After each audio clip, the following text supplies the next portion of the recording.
Hello বন্ধুরা, কেমন আছো তোমরা সবাই? আশা করব তোমরা সবাই ভালো আছো এবং তোমাদের বাড়ির সবাই সুস্থ আছে। আমিও ভীষণ ভালো আছি, আমাদের বাড়ির সবাই সুস্থ আছে। তোমাদের সবাইকে আমার চ্যানেলে অনেক অনেক ওয়েলকাম জানিয়ে আমি শিল্পী ছোট্ট একটি শহর থেকে নতুন একটি বেঙ্গলি ব্লগ ভিডিও নিয়ে আমি আবার চলে আসলাম। আশা করবো আজকে ভিডিওটা তোমাদের প্রত্যেকের ভালো লাগবে। ভিডিওটা ভালো লাগলে অবশ্যই ভিডিওতে একটি লাইক দিয়ে আমার পাশে থেকে আর অনেক অনেক ভালোবাসা নিও। বড়দের প্রণাম জানাই, ছোটদের বুক ভরা ভালোবাসা দিই। আজকে নতুন ব্লগটা শুরু করলাম।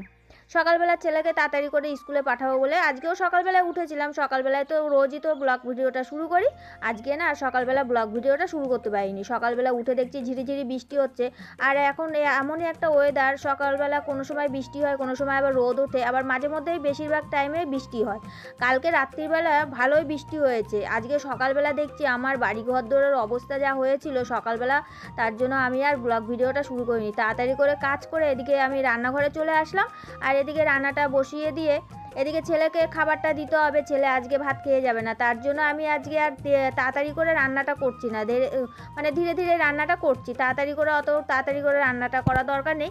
তোমাদের দাদাভাই তো ছোটো ছেলেকে দিয়ে আসবে, তার জন্য আস্তে আস্তে রান্নাটা করি। আর এদিকে ছেলেকে খাবারটা দিয়ে এসেছি, ছেলে খেয়ে একবারে রেডি হবে। আর আমি এদিকে সবজিটাও কাটা হয়নি, তোমাদের দাদাভাই কিছু পটল নিয়ে এসেছিলো। আজকে তেমন কিছু রান্না করব না, শুধু আমি রান্না করব পটল ভাজা আর ডাল। আর এদিকে আমার ভাতটাও বসানো হয়ে গেছিলো, যে ছেলে খেয়ে যাবে, তা ছেলে যখন খেয়ে যাবে না তার জন্য মুড়ি দিয়ে দুধ দিয়ে আম দিয়ে আসলাম। ননদ আমটা দিয়েছিল, সেটা কেটে একবারে দুই ছেলেকে দেবো, আর আমিও একটুখানি খাবো, যেহেতু আমিও আম খেতে না ভীষণ ভালোবাসি। আর দাদা তো মাঝে মধ্যেই আমটাম কিনলে পরে আমাকে পাঠাতো আমের সময়। এখন তো আম কমে গেছে, আর কাঁঠাল এখনও পর্যন্ত পাওয়া যায়।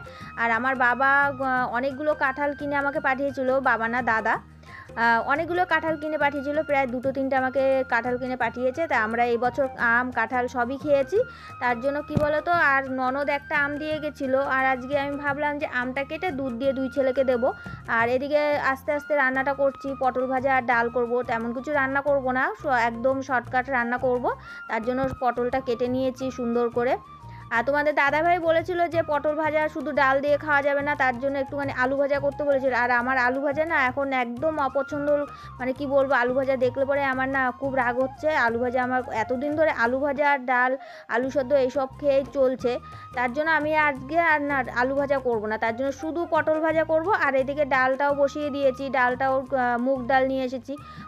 এই মুসুরি ডাল 2 দিন খেয়ে আমার তো আবার ইউরিক অ্যাসিডটা প্রচণ্ড পরিমাণে বেড়ে গেছে, তার জন্য আমি আর মুসুর ডাল খাবো না, তার জন্য মুগ ডাল নিয়ে এসেছি। আর এদিকে আমার পটল ভাজাটাও একবারে পটল ভাজাটা সব কটাই পটল ভাজা ভেজে নেবো, একবারে ভেজে একবারে আলাদা করে একটুখানি ফোড়ন দেবো, ফোড়ন দিয়ে একবারে ডালের মধ্যে ঢেলে দেবো। আর ডালটা আলাদা করে আর ঢালবো না, কেন বলো তো, আলাদা করে ঢেলে আবার সেই সোমবার দিতে হবে, তার জন্য ভাবলাম যে একবারে সোমবারটা দিয়েই দিই ওর মধ্যে। তা আমি আর আলাদা করে কিছু ডাল ঢালিনি, একবারে সোমবার দিয়ে একবারে ডালটা একটুখানি ভালো করে ফুটিয়ে নেবো, ফুটিয়ে নিয়ে তারপরে আমি ঢেলে রেখে দেবো। তা এদিকে আমার ফোড়নটাও দেওয়া হয়ে গেছে ডালে। আর মুগ ডাল কী বলো তো, ভেজে নিলে পরে না, ভেজে নিলে প্রচণ্ড পরিমাণে গ্যাস হয়, তার জন্য আমি কোনো সময় মুগ ডাল ভেজে রান্না করি না, কাঁচা কাঁচাই রান্না করি, তাহলে গ্যাসটা একটুখানি কম হয়, আর ডালটাও না ভালোভাবে সেদ্ধ হয়ে যায়।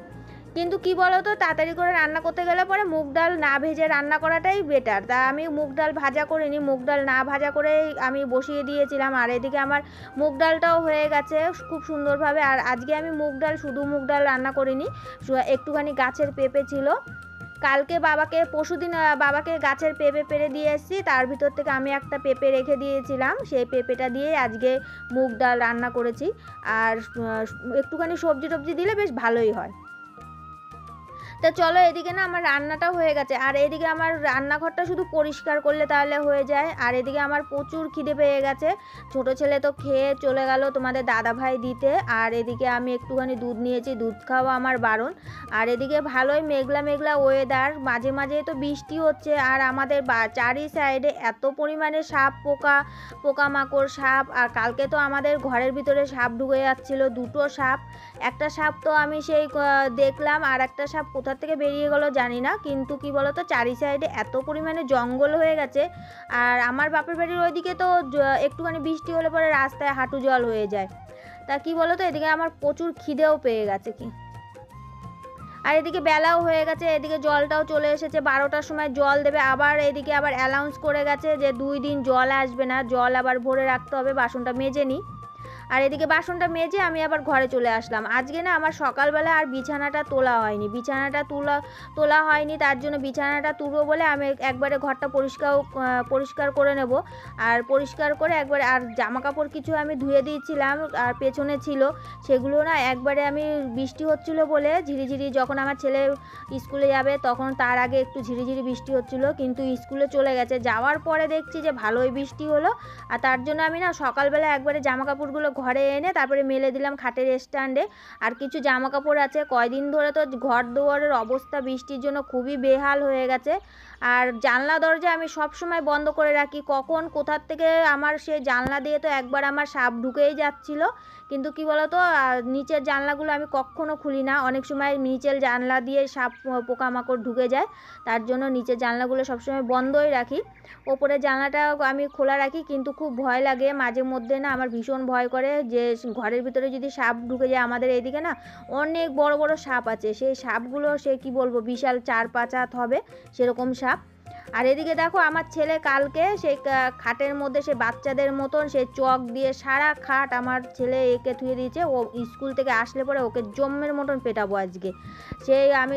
আমি এখন চলে আসলাম পরিষ্কার মানে সারাদিন এদিকে কাজ করতে করতে আমি শেষ করতে পারি না, আর এদিকে আমার ছেলে আরও কাজ বাড়িয়ে রেখে দেয়।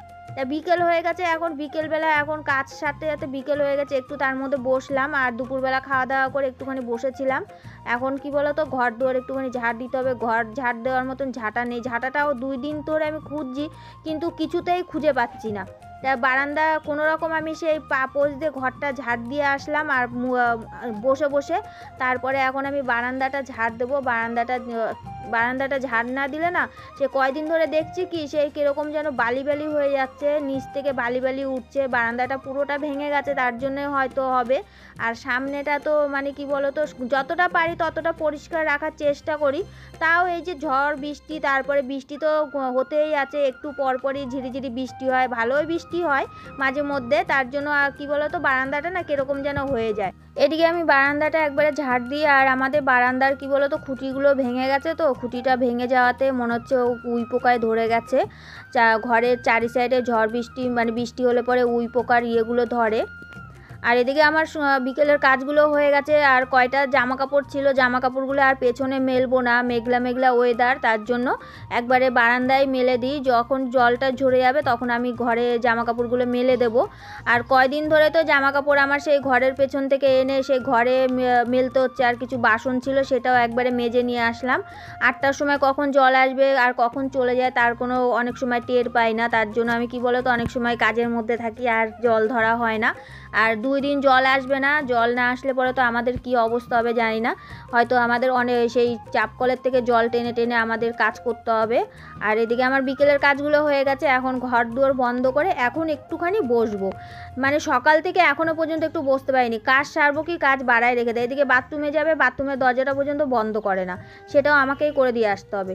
তো চলো, ভিডিওটা কেমন লাগলো তোমরা সবাই মিলে কমেন্টে জানিও। নেক্সট ভিডিওর সঙ্গে তোমাদের সবার সঙ্গে দেখা হবে, ততক্ষণের জন্য ভালো থেকো আর সবাই সুস্থ থেকো।